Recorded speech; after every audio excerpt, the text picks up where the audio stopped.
Hi everyone, कैसे हैं आप लोग। तो हम लोग अब तो आगे बढ़ते हैं। Pseudo force, constant relation, laws of motion lock करते हैं, देन प्रैक्टिस सेशन पे चलेंगे। ठीक है। अच्छा, बस लाइव का वो थोड़ा सा आगे पीछे चल रहा था, तो मोस्ट प्रोबेबली आज से शुरू हो जाएगा।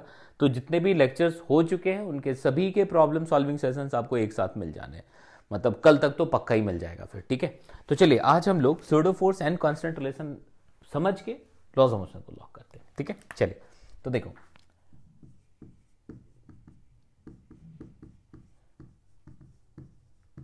स्यूडो फोर्स, तो ये बेटा एक एडजस्टमेंट है, सिंपल सा एक एडजस्टमेंट है। ठीक है, और कुछ भी नहीं है इसके लिए। मतलब इसलिए इसका पेयर ढूंढने की जरूरत नहीं है इसीलिए इसका बिल्कुल भी पेयर ढूंढने की जरूरत नहीं, क्योंकि रियल फोर्स है नहीं तो इसका पेयर मिलेगा नहीं तुम्हें। ठीक है, ये एक एडजस्टमेंट है। लेकिन इस एडजस्टमेंट तक पहुंचने के लिए हमें ये समझना पड़ेगा कि इसकी रिक्वायरमेंट कब आनी है, कब इसकी जरूरत पड़ेगी, जब तुम इसको यूज करोगे। तो कल लास्ट लेक्चर में आपने देखा होगा, एनएलएम के आखिरी लेक्चर में मैंने आपको बताया था there are two types of frames. एक इनर्शियल फ्रेम है, एक नॉन इनर्शियल फ्रेम है। इनर्शियल फ्रेम में लॉज ऑफ मोशन बिल्कुल धड़ल्ले से एप्लीकेबल है। नॉन इनर्शियल फ्रेम में अभी तक जो सीखा है, समझा है कि एप्लीकेबल नहीं है। ठीक है, लेकिन अब जबरदस्ती को जिद कर दे कि भी हमें एप्लीकेशन जो एनएलएम है वो नॉन इनर्शियल फ्रेम से ही लगाना है, तो कुछ तो करना पड़ेगा सर। ठीक है, तो चलिए देखते हैं। तो फिर से 5-10 मिनट्स लेता हूं। पहले मुझे आपको सिखा देने दीजिए कि what is the difference between those two frames and क्यों रिक्वायरमेंट और कैसे चलेंगे। ठीक है, अब देखो, एक बहुत सिंपल सा अरेंजमेंट मैं आपको देता हूं और आप देखिएगा कि भाई अगर आपसे कहा जाए कि एक बॉक्स है, ठीक है, और इस बॉक्स में एक ब्लॉक रख दिया है, इस बॉक्स में एक ब्लॉक रख दिया हुआ है।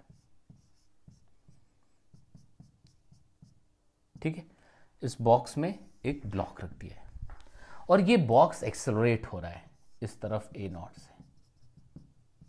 ये बॉक्स इस तरफ एक्सेलरेट हो रहा है ए नॉट से, और इस तरफ एक्सेलरेट हो रहा है, और यहां पे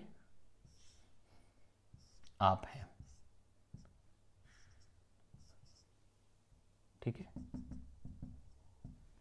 यहां तो बात समझ आ रही है सर। बट इस बॉक्स में जो है, मजे की बात क्या है कि उस बंदे की गर्लफ्रेंड भी आ रही है सर, ऐसा।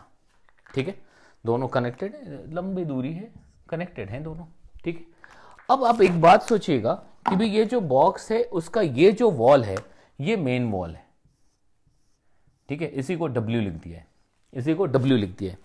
अब ये बंदा क्या करता है, इंतजार है, लंबे इंतजार है, तो कुछ कैलकुलेट कर रहा था, थोड़ी बहुत फिजिक्स आती है उसको। तो वो कैलकुलेट कर रहा है कि भाई ये वॉल इस ब्लॉक पे कितना फोर्स लगा रहा है, ये कुछ कैलकुलेट कर रहा है। कैलकुलेट क्या कर रहा है कि इस वॉल जो W से लिखा, ये वॉल इस M मास के ब्लॉक पे क्या कोई फोर्स लगा रहा है क्या, उसको एनएलएम आता है। और वो मजे की बात क्या है, इनिशियल फ्रेम में है सर, वो इनिशियल फ्रेम में बैठा है, तो वो इनिशियल फ्रेम में है और वो एनएलएम अप्लाई कर सकता है। उसने कर दिया। उसने क्या किया कि भाई इस पे एक फोर्स तो लगा रहा है wall, and that force is N या N1, कुछ भी लिख देते हैं N1। What is N1? This is the force applied by that wall on the block. And इसने ये भी देखा कि भाई नीचे इसका वेट लग रहा है, इससे लेना देना नहीं है, बट लिख दिया N2। और इसने कहा कि यस, ब्लॉक और उसकी गर्लफ्रेंड के साथ साथ ये बॉक्स भी एक्सेलरेट हो रहा है, and definitely N1 is responsible for that acceleration. तो उसने सीधा लिख दिया, okay, N1 can be written as M into a. बिल्कुल है, यहां तो बातें समझ आ रही है, कहीं से कोई दिक्कत होनी नहीं चाहिए। अब इसने अपनी गर्लफ्रेंड को फोन मिलाया और पंगा पाल लिया। फोन मिलाया और उसने कहा, फिजिक्स बात करने लगे, उसने कहा कि भाई, अब गर्लफ्रेंड को कोई भाई बोलेगा नहीं, जो भी बोला होगा, उसने बोला कि यार उस ब्लॉक पे फोर्स आ रहा है। अब ये हैरान परेशान कि भाई उस ब्लॉक पे फोर्स आ रहा है, क्योंकि जब ये देख रही है इसको तो एक्सेलरेशन 0 दिख रहा है, एक्सेलरेशन 0 दिख रहा है, बड़े ध्यान से समझना। लेकिन इसका दोस्त बोल रहा है कि नहीं जी, उस पर एक फोर्स लग रहा है। तो शी इज हैरान कि भाई ऐसा कैसे हो सकता है, उस पर फोर्स लग रहा है, एक्सेलरेशन है नहीं। इसने भी लॉज ऑफ मोशन सुना है, इसने भी लॉज ऑफ मोशन सुना है। अब ये कह रही कि भाई ऐसा कैसे हो सकता है कि भाई फोर्स लग, तुम, इसने कहा कि भाई तुम कह रहे हो कि भाई इसमें फोर्स लग रहा है, लेकिन ये कह रही कि मैं तो देख रही कि देयर इज नो एक्सेलरेशन। तब वो ये कहता है कि पगली, तुमने कंप्लीट एनएलएम नहीं पढ़ा है। उसने समझा है कि पगली, तुम जो हो, तुम एक नॉन इनिशियल फ्रेम के अंदर हो, इसलिए लॉज ऑफ मोशन एप्लीकेबल नहीं। अब आपको याद होगा, आपने ये तो पढ़ा है सर, कि अगर कोई भी फ्रेम एक्सेलरेट हो रहा है किसी इनिशियल फ्रेम के रेस्पेक्ट में, तो डेफिनेटली वो जो फ्रेम होगा वो एक नॉन इनिशियल फ्रेम होगा। तो अर्थ को हमने with some condition, some regulation, some constants हमने क्या एज्यूम कर लिया, इनिशियल फ्रेम एज्यूम कर लिया। तो अर्थ के फ्रेम में this block is accelerating with some acceleration, इसका मतलब ये क्या हो गया, नॉन यूनिफॉर्म, सॉरी ये नॉन इनिशियल फ्रेम हो गया। तब उसने समझाया कि यार बेटा तुम नहीं अप्लाई कर सकते। क्यों नहीं अप्लाई कर सकते? क्योंकि you are in non inertial frame.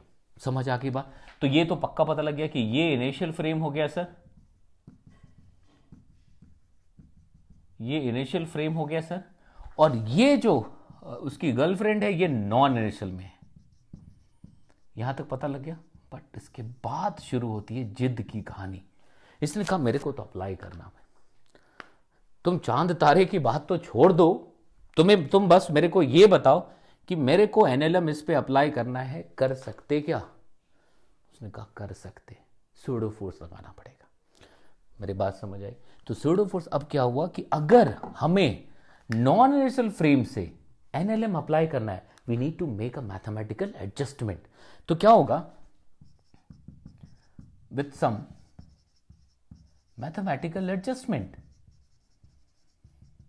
mathematical adjustment we can apply NLM from non-inertial frame,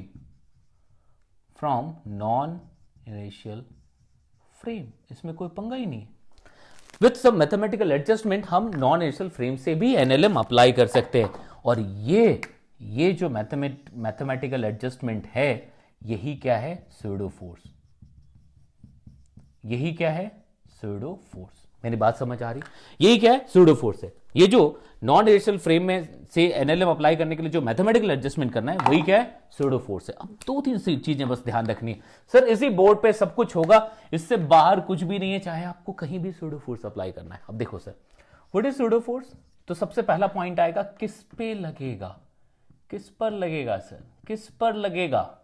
तो on the body on which we are going to apply NLM. किस पे लगेगा? आप चाहे तो लिख लीजिएगा, the body on which we are going to apply NLM, जिस पर एनएलएम लगाना है। अंग्रेजी में बोल दिया, हिंदी में लिख दिया, फील ज्यादा आएगा। यहां तक बात समझ आ रही है सर? को दिक्कत है किसी को? ग्रेट। दूसरा, कितना आएगा, हाउ मच, कितना आएगा? तो mass of this body into acceleration of the frame, mass of this body into acceleration of the frame. मैं बोल रहा हूं, आप चाहे तो लिख लीजिएगा, मास ऑफ द बॉडी। कौन सा बॉडी? वही बॉडी जिस पर तुम्हें एनएलएम अप्लाई करना था, जिस पे सूडो फोर्स आ रहा है, उसी बॉडी का मास और फ्रेम का एक्सेलरेशन, तीसरा, अगर तुमने बात कह दी फोर्स है तो किधर लगेगा? तो ऑपोजिट टू ए, बस ऑपोजिट टू ए। सबसे पहली बात, सूडो फोर्स कब लगेगा? जब हम नॉन इनिशियल फ्रेम में, जबरदस्ती का कहीं से भी सूडो फोर्स नहीं लगा देना है। जब आप नॉन इनिशियल फ्रेम में तभी सूडो फोर्स लगाएंगे, कितना होगा, किस पर लगेगा? तो वही बॉडी जिस पे तुम्हें एनएलएम अप्लाई करना है, उसी पे सूडो फोर्स लगाना है। कितना होगा? Mass of that body into acceleration of the frame. किस डायरेक्शन में होगा? तो जिधर फ्रेम एक्सेलरेट हो रहा है उसके ऑपोजिट में। इसने बोला थैंक यू वेरी मच, अब मैं सूडो लगा के एनएलएम अप्लाई करती हूं, ठीक है, लेकिन मुझे ध्यान रखना आंसर भी मैच कराना है। तो इसने कहा, इस पे लगा दिया फोर्स, एक फोर्स इधर लग रहा है, इसने क्या किया, सूडो लगाया। सूडो किधर आएगा? फ्रेम इधर चल रहा है तो सूडो इधर आ जाएगा, फ्रेम के जस्ट ऑपोजिट आएगा। तो फ्रेम इधर एक्सेलरेट हो रहा है तो सूडो इधर आ जाएगा। कितना आ जाएगा? तो mass of this body into acceleration of the frame. तो एक्सेलरेशन ऑफ द फ्रेम कितना है? ए नॉट। देखो ये सूडो फोर्स हो गया क्या? सूडो फोर्स हो गया क्या? बिल्कुल हो गया। अब ये देख रहे हैं कि भाई acceleration of this body is 0। अब तो ये एडजस्टमेंट हो गया, नॉन इनिशियल में कोई फर्क नहीं पड़ता, हम तो एनएलएम अप्लाई कर सकते। इसने कर दिया कि since acceleration of this body with respect to this frame is 0, तो नेट फोर्स क्या होना चाहिए? 0 होना चाहिए। एज अ रिजल्ट क्या है? एन एम ए नॉट आ गया। अब देखो इस ए नॉट, मतलब ये ए लिखा, ये भी ए नॉट ही होगा, ए नॉट है तो ठीक है। इसके मित्र ने जो कैलकुलेट किया वही इसने भी कैलकुलेट किया। इसने तुरंत फोन किया, you are great, you are इसलिए ग्रेट कि तुमने मेरे को सही इन्फॉर्मेशन दे दी, ग्रेटेस्ट फिजिक्स है। ठीक है, यहां तक बात समझ आ रही फाइनली। तो देखो with this type of adjustment इस नॉन इनर्शियल फ्रेम से भी एनएलएम अप्लाई हो गया।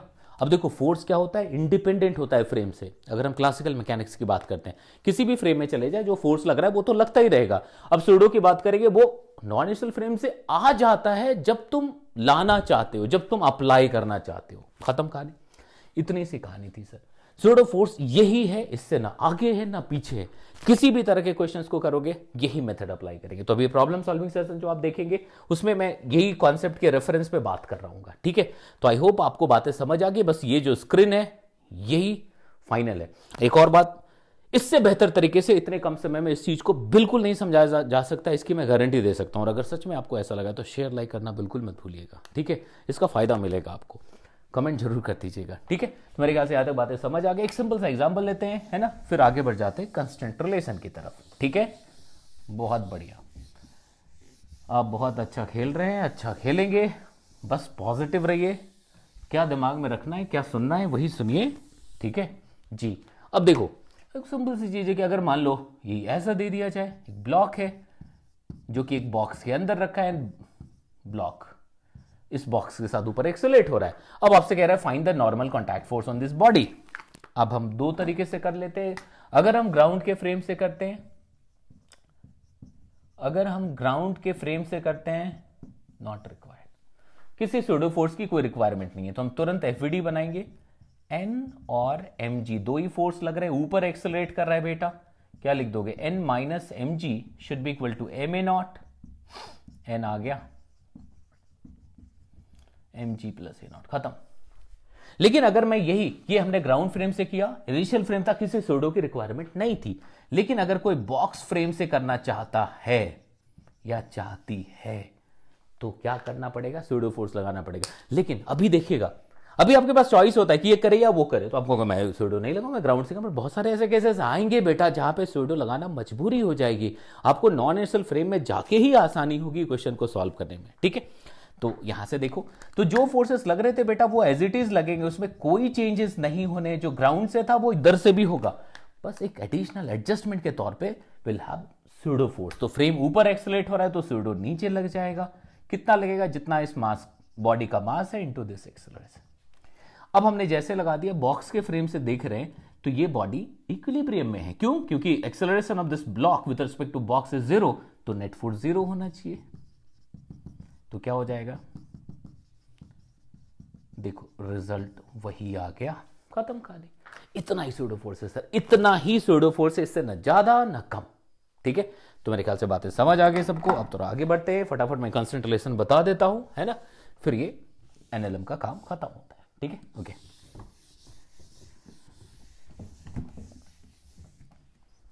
अब देखो सर, कांस्टेंट रिलेशन में अगर देखेंगे बहुत सारी पूरी दुनिया है सर, लेकिन आपको जेई के हिसाब से बिल्कुल भी नहीं घबराना है। जितने से पॉइंट्स लिख दिए हमने बस उतना ही देख लीजिएगा, प्रीवियस ईयर सारे क्वेश्चंस पलट के देख लीजिए, इवन इन एडवांस्ड। उससे ज्यादा कभी कुछ मिले तो हमें बताइएगा। ठीक है, बाकी वो स्टडी मटेरियल या किसी चीज की शोभा बनाने के लिए जो हम लोग हायर इंजीनियरिंग मैथमेटिक्स में, इंजीनियरिंग मैकेनिक्स में जो पढ़ते हैं, आपको क्रेग मरियम वाली बुक में बहुत सारे क्वेश्चंस मिल जाएंगे। वो आपको अलग अलग सीट्स अलग अलग किताबों में बिल्कुल सचते सवरते हुए दिखेंगे। लेकिन अभी एग्जाम के टाइम पे ऐसा कुछ करने की जरूरत नहीं है। टू द पॉइंट फोकस करिए, क्या पूछा जा रहा है उसी पे स्टिक करिए। ठीक है, चलेगा। तो अब देखिए, अगर कांस्टेंट रिलेशन की बात करें तो क्या है, अब सिंपल सी चीज देखो ना यार, इसमें टाइप्स ऑफ कांस्टेंट ये कुछ मत करो, अभी कम टाइम है, वही करो जिसकी जरूरत है। अब अगर तुम देखते हो तो ये ऊपर ए से जा रहा है तो ये नीचे ए से आता है, ये भी कांस्टेंट रिलेशन का एक सिंपलेस्ट एग्जांपल है। क्योंकि स्ट्रिंग की लेंथ कांस्टेंट है, इसलिए अगर ये x चला तो ये भी x नीचे आएगा, और इसका मतलब क्या हो गया, दोनों का एक्सेलरेशन का मैग्नीट्यूड बराबर हो जाएगा। सीधी सी बात है। ठीक है, बस यही रखना है। तो अब अगर यहीं से देखें तो अब देखो सर, ये ऐसा लिख ले। अब देखो, अगर यहां से देखोगे और बहुत सारे प्रॉब्लम है, सॉल्व करा के दिखा दूंगा उस प्रॉब्लम सॉल्विंग सेशन में। ठीक है, ये हो गया।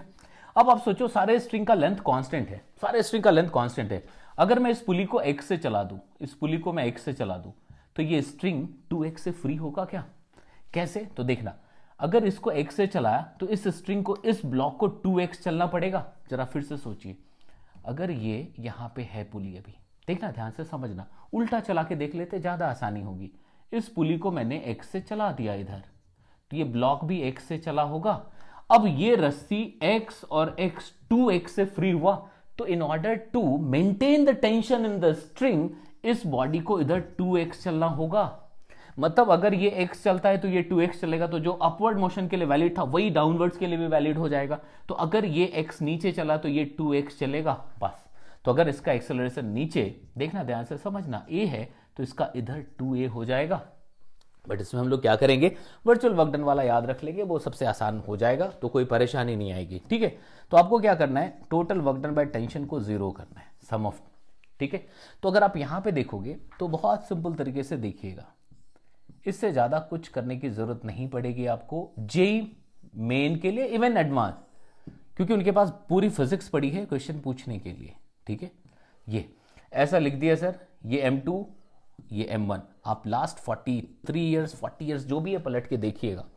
अब अगर हमने यहां पे टेंशन T लिख दिया, तो देखो यहां पे T लिख दो तो ये 2T हो जाएगा क्या?